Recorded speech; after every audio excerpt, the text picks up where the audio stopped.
The phone buzzed against the kitchen counter like a trapped wasp, shattering the quiet hum of the dishwasher. I glanced at the screen, Mike's name glowing in stark white. My stomach twisted before I even answered. "Hey man," I said, forcing steadiness into my voice. "What's up?" A long exhale crackled through the line. "We need to talk. In person. Now." His words came out clipped the way they did when he was holding something back. Mike never called unless it was urgent, and the urgency in his tone felt like a blade pressed to my ribs. 20 minutes later, I pulled into the gravel lot of O'Malley's, the bar we'd claimed as neutral ground since college. The neon sign flickered, casting red shadows across the cracked pavement. Inside, the air smelled of stale beer and lemon polish. Mike sat in the corner booth, shoulders hunched, nursing a whiskey neat.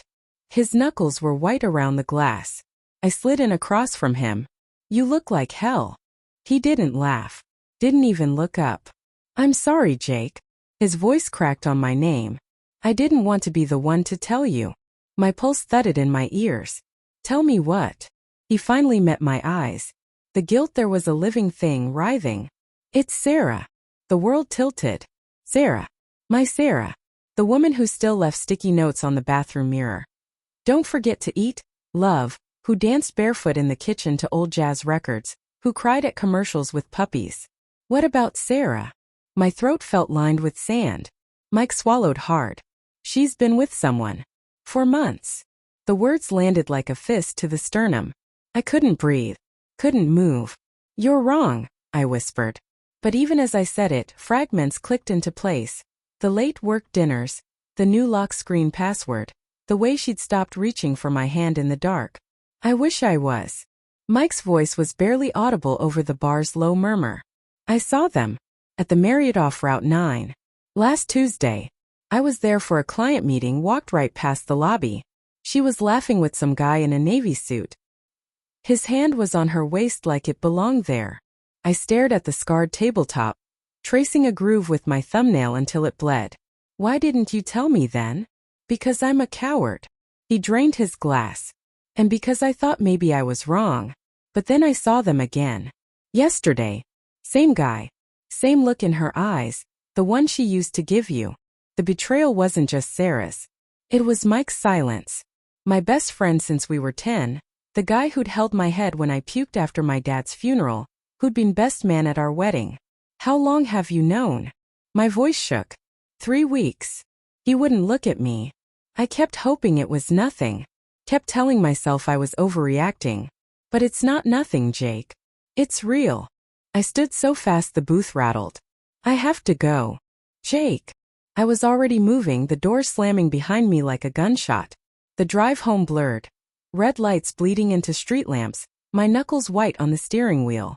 Our house looked wrong under the porch light, too perfect. The hydrangeas Sarah planted last spring mocked me with their cheerful blue. I let myself in quietly. The living room smelled of her lavender candle, now half-burned. Her laugh floated from the kitchen, light, effortless, the sound that used to make my chest ache with love. Now it sliced. She turned as I entered, smile faltering. "Hey babe. You're early." Flour dusted her cheek. She was making cookies, the ones with the cracked tops she knew I loved. "Everything okay?" I couldn't speak. Couldn't look at the apron tied around her waist, the one I'd bought her in Paris. "Who is he?" The words scraped out raw. Her face went still. The wooden spoon slipped from her fingers, clattering against the bowl. "Jake. Tell me." My voice broke. "Tell me it's not true."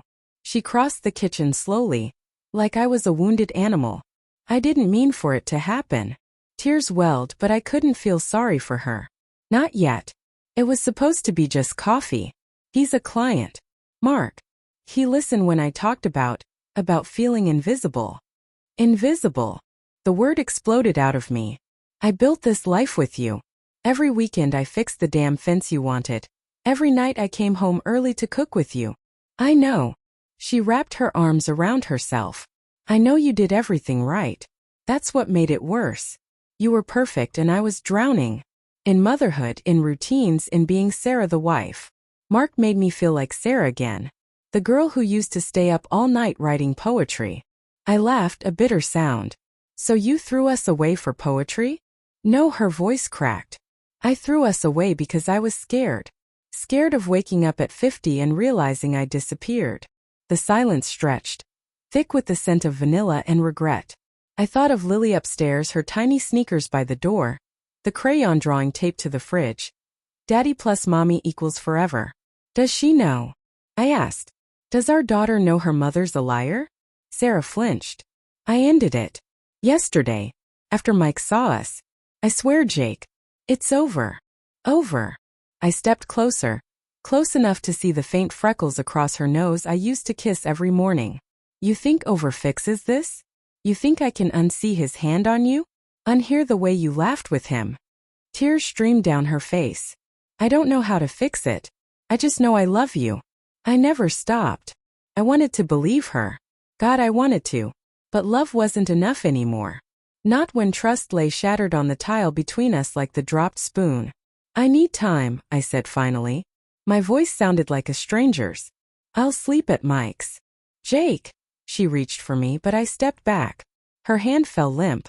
I grabbed my keys, the metal cold against my palm. At the door I paused.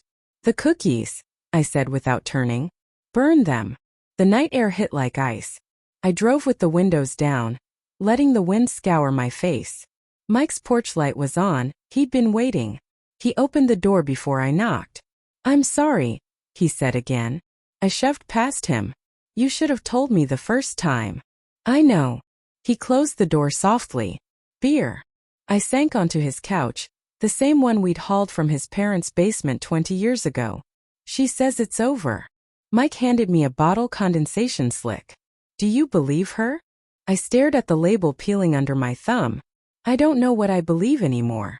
Upstairs, Lily's nightlight glowed through the guest room window when I finally crashed there. I lay awake, replaying Sarah's laugh in that hotel lobby, the way Mark's hand fit her waist like it had always belonged there. Trust wasn't a light switch. It was a house of cards, and one breath had collapsed it. Morning came gray and merciless. My phone buzzed. Sarah. A photo of Lily holding a burnt cookie, gap-toothed grin. She asked why Daddy didn't come home. Below it, a voice memo. I pressed play with shaking fingers. Sarah's voice hoarse. I booked a counselor. Tomorrow 3 p.m. I'll be there with or without you.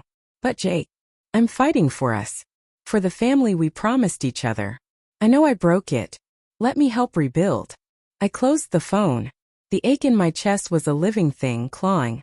Betrayal had carved me hollow, but beneath the ruin, something stubborn flickered. Love, maybe. Or just the ghost of it. I typed back, I'll be there. Then I deleted it. Stared at the blank screen. The hydrangeas outside Mike's window drooped, heavy with dew. Some things couldn't be pruned back to life. Others maybe. I didn't know yet which this was. But for the first time since Mike's call, I breathed without shattering.